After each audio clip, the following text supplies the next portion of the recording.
बच्चों, I am Sheikh Tayyab and welcome to the YouTube channel of genius science classes. तो बच्चों आओ देखते हैं एटमॉस्फेरिक प्रेशर। तो एटमॉस्फेरिक प्रेशर देखने से पहले आप ये समझ लो कि एटमॉस्फेयर क्या होता है, किसे कहते हैं एटमॉस्फेयर। तो बच्चों जहाँ तक हवा है, जितनी भी हाइट तक, ठीक है, फ्रॉम द अर्थ सरफेस जहाँ तक हवा है वो सब वहाँ तक क्या है, एटमॉस्फेयर। अब एटमॉस्फेयर में मैक्सिमम तो एयर मॉलिक्यूल ही है, लेकिन इसमें डस्ट पार्टिकल, स्मॉग, फॉग वगैरह, पोलन ग्रेन्स, ये सब आ जाएंगे। तो all these are the part of the atmosphere. तो बोले सर एटमॉस्फेयर कहाँ तक है? जहाँ तक, जितने ऊंचाई तक एयर मॉलिक्यूल्स हैं, मतलब एयर्स प्रेजेंट है, वहाँ तक एटमॉस्फेयर है। ठीक है, तो ये सब तो एटमॉस्फेयर में है ही है। ठीक है, तो एटमॉस्फेरिक प्रेशर क्या है, ये टॉपिक हमको देखना। एटमॉस्फेयर समझ गए, यानी मैक्सिमम एटमॉस्फेयर को एटमॉस्फेयर बनाने में एयर का सबसे बड़ा हाथ है। ठीक है, एयर मॉलिक्यूल्स का सबसे बड़ा रोल है, तभी वो एटमॉस्फेयर बनता है, और उसी की वजह से जो प्रेशर आता है हम उसी को बोलते हैं एटमॉस्फेरिक प्रेशर। यानी एयर मॉलिक्यूल की वजह से ही एटमॉस्फेयर में जो प्रेशर है उसी को हम लोग क्या बोलते हैं, एटमॉस्फेरिक प्रेशर। तो बच्चों देखते हैं atmospheric pressure. It is a pressure exerted by the earth atmosphere. It is a pressure exerted by the earth atmosphere at any given point. जैसे कि मैंने आपको बताया कि एटमॉस्फेयर में मैक्सिमम रोल किसका है, एयर मॉलिक्यूल्स। तो एयर की वजह से जो प्रेशर आता है अर्थ के सरफेस पे या अर्थ पे या किसी भी पॉइंट पर, तो उसी को हम लोग कहते हैं एटमॉस्फेरिक प्रेशर। और ये किसी भी पॉइंट पे प्रेशर आ सकता है। ठीक है, देन क्या इसका एग्जैक्ट डेफिनेशन आओ देखते हैं। Earth atmosphere is made up of fluid. Made up of fluid, तो आपको पता है एयर क्या है, एयर फ्लूइड ही है। ठीक है, वो सारे चीज़ें जो फ्लो हो सकती हैं, तो एयर भी फ्लो होता है। तो earth atmosphere is made up of fluid. Example air, it exert downward force, यानी एयर जो है क्या करता है, डाउनवर्ड फोर्स प्रोवाइड करता है ड्यू टू वेट। तो भाई एयर मॉलिक्यूल का कुछ ना कुछ वेट है ना, तो उसके वेट पर अर्थ का ग्रेविटेशनल फोर्स लगता है, वो नीचे की तरफ आता है। तो जब वो नीचे की तरफ फोर्स अप्लाई करता है, तो अभी आपने फॉर्मूला देखा, pressure is equal to force upon area. तो ये जो एयर मॉलिक्यूल है अपनी वेट की वजह से जो डाउनवर्ड फोर्स प्रोवाइड करते हैं, तो उस एयर मॉलिक्यूल की वजह से जो प्रेशर क्रिएट होता है उसी को हम लोग बोलते हैं एटमॉस्फेरिक प्रेशर। ठीक है, then due to this force is called atmospheric pressure. तो एकदम सिंपल डेफिनेशन है। एयर मॉलिक्यूल, जितने भी एयर मॉलिक्यूल्स हैं उनका कुछ ना कुछ वेट है कि नहीं, है ना। तो जब उनका बहुत ही, मानता हूँ बहुत ही कम वेट होगा, बट वेट है, तो जब उसको अर्थ की ग्रेविटेशनल फील्ड अपनी तरफ खींचती है नीचे, तो ये जो एयर मॉलिक्यूल है ये कौन सा फोर्स देते हैं, downward force on the surface of earth. ठीक है, तो इसी की वजह से एक प्रेशर क्रिएट होता है। फॉर्मूला देखा ना अभी हमने, pressure is equal to force upon area. तो this force is exerted by air molecule on the surface of the earth. Area क्या हो जाएगा आपका, सरफेस ऑफ द अर्थ। ठीक है, downward force gives the atmospheric pressure. Then third point, atmospheric pressure is highest on the surface of the earth at the sea level. इस point को ध्यान देना कि अर्थ के सरफेस पे एटमॉस्फेयर का प्रेशर सबसे ज्यादा होता है, मैक्सिमम होता है। और ये एट द सी लेवल से कंफ्यूज नहीं होना। सी लेवल यानी समंदर की सतह, समंदर का सरफेस।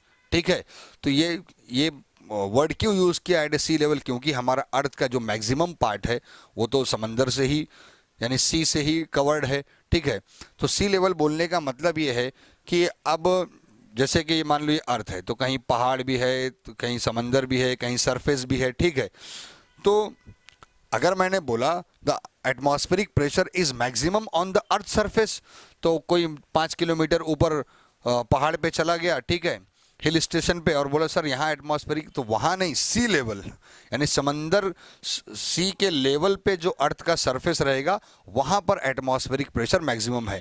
फिर जैसे जैसे तुम हाइट पर जाएंगे तो प्रेशर का वैल्यू क्या होता जाएगा, कम होता जाएगा। ठीक है, तो अब कोई पहाड़ के ऊपर चढ़ जाएगा तो डेफिनेटली फिर वो तो सी लेवल पे नहीं है, वो सरफेस जो अर्थ का वो सरफेस वहाँ पर है वो तो सी लेवल नहीं है, वहाँ पर प्रेशर का वैल्यू चेंज हो सकता है। ठीक है, तो earth the atmospheric pressure is maximum on the earth surface which is equal to sea level. Okay, then next point, point number 4, atmospheric pressure at sea level is called normal atmospheric pressure. तो जो सी level पे यानी अर्थ के surface पे जो atmospheric pressure होता है उसे हम नॉर्मल एटमॉस्फेरिक प्रेशर भी कहते हैं। कौन सा atmospheric pressure?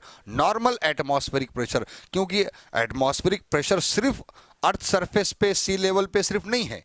Atmospheric pressure actually हर जगह है, हाइट पर भी है और ऊपर भी है, ठीक है, लेकिन मैक्सिमम कहाँ है? Maximum it is on the surface of the अर्थ। जब अर्थ के सरफेस पे मैक्सिमम है, मतलब सी लेवल भी हम बोलते हैं उसको, तो वहां पर जो भी एटमॉस्फेयर का प्रेशर है उसे हम लोग कहते हैं normal atmospheric pressure. Okay, then next point, point number 5, it is decreases as we go above the surface at a greater height. जैसे कि मैंने आपको बताया, जैसे जैसे आप ऊपर जाएंगे और ऊंचाई पर जाएंगे, पहाड़ पे चढ़ेंगे, उसके ऊपर जाएंगे, तो एटमॉस्फेरिक प्रेशर का वैल्यू कम होता जाएगा, ठीक है, क्योंकि वहां पर एयर मॉलिक्यूल्स की वैल्यू क्वांटिटी भी कम होती जाएगी। जैसे जैसे तुम हाइट पर जाएंगे एयर मॉलिक्यूल कम होता जाएगा, तो उनका प्रेशर भी क्या होता जाएगा? कम होता जाएगा, ठीक है। तो सिंपल पॉइंट था, it is decreases as we go above the surface और एट ए ग्रेटर हाइट। जितना तुम ज़्यादा ऊपर जाओगे, जितना हाइट पर जाओगे, वहाँ एटमॉस्फेरिक प्रेशर का वैल्यू कम होता चला जाएगा।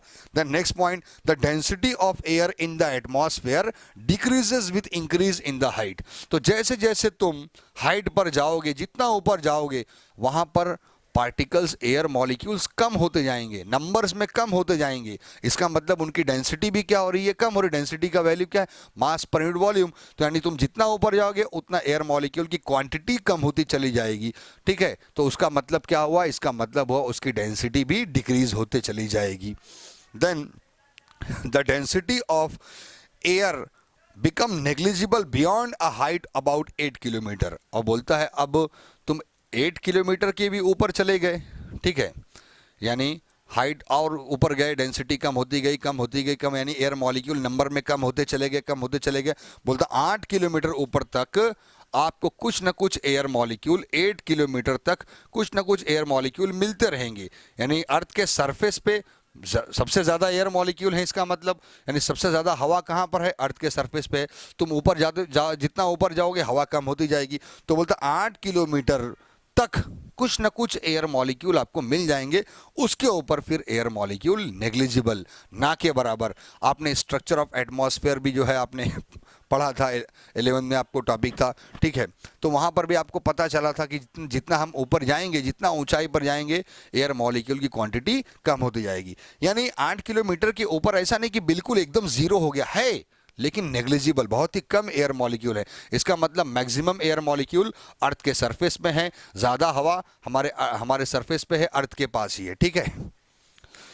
तो बच्चों, तो density of air molecule become negligible beyond the height about 8 kilometre. तो 8 किलोमीटर के ऊपर जो एयर के मॉलिक्यूल है वो नेग्लिजिबल हैं, ना के बराबर हैं।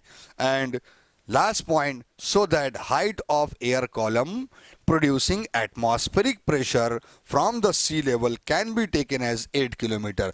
तो जब 8 किलोमीटर तक ही एयर मॉलिक्यूल हैं, ठीक है, यानी हवा, अगर मैं आपको बोल दूं कि अर्थ का ये सरफेस है, ठीक है, और ये हाइट 8 किलोमीटर, तो यहीं तक, यहाँ, ठीक है, यहाँ मैक्सिमम एयर मॉलिक्यूल है। जितना जब ऊपर जाएंगे एयर मॉलिक्यूल कम होता जाएगा, और भी कम हो गया, और भी कम हो जाएगा, ठीक है। लेकिन अगर मैं बोलूं एयर कॉलम कंसिडर करना है, तो कहां से कहां तक कंसिडर करेंगे एयर कॉलम?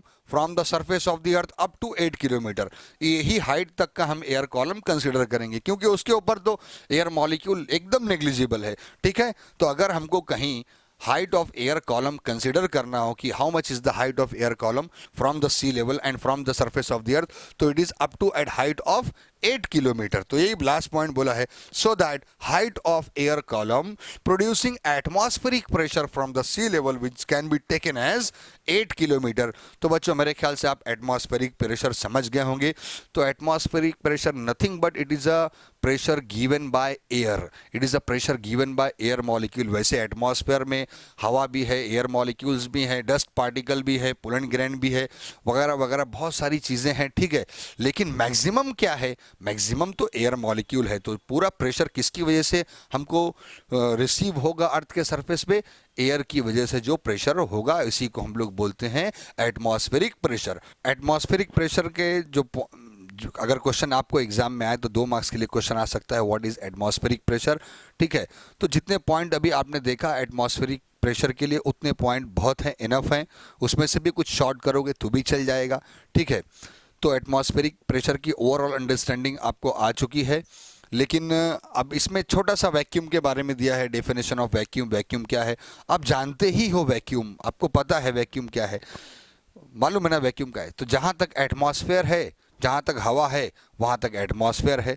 देन उसके ऊपर क्या, फिर जहां हवा नहीं है, जहां एयर मॉलिक्यूल्स नहीं है, वो क्या हो जाएगा? वैक्यूम हो जाएगा। ठीक है, तो बच्चों क्या है डेफिनेशन ऑफ वैक्यूम, देख लो, फटाक से देख लेते हैं definition. The region where the gas pressure is less than atmospheric pressure. भाई एटमॉस्फेरिक प्रेशर किसकी वजह से है? एटमॉस्फेयर की वजह से, एयर की वजह से है। एयर है तो उसकी वजह से प्रेशर है। अब जब हम वैक्यूम की बात करते हैं तो वहां पर एयर नहीं है, वहां पर जब एयर नहीं है तो उसकी वजह से कोई प्रेशर भी नहीं है।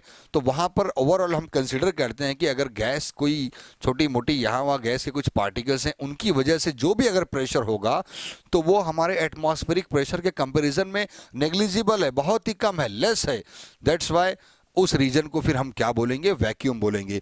The region where the gas pressure is less than atmospheric pressure is called vacuum. और फिर देखो वैक्यूम को और क्लियर कर दिया है, where no atoms molecules are present in vacuum. और बोलता है वैक्यूम में atoms molecules air particle dust particle वगैरह कुछ भी अवेलेबल नहीं है। ठीक है, नो मैटर, मैटर ही नहीं है वैक्यूम में।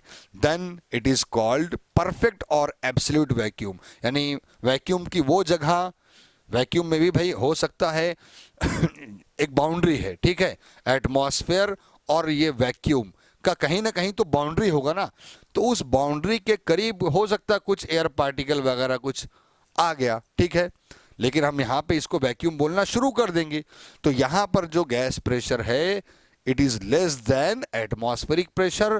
फिर हो सकता है वैक्यूम में और ऊपर जाएंगे तो कुछ ऐसी भी जगह आएगी जहां ना एटम्स है, ना मॉलिक्यूल है, और ना ही कोई भी मैटर वहां पर नहीं है। तो इस जगह को, इस प्लेस को फिर हम क्या बोलेंगे? परफेक्ट वैक्यूम और एब्सोल्यूट वैक्यूम। तो this is all about atmospheric pressure. बहुत ज़्यादा इसको रटने की ज़रूरत नहीं है। ठीक है, समझ लेना है, 1-2 बार पढ़ लेना है। ठीक है पॉइंट, और अगर आपको एग्जाम में आए तो आप आसानी से लिख सकते हैं। ठीक है, ओके, स्टॉप करता हूं, गुड बाय।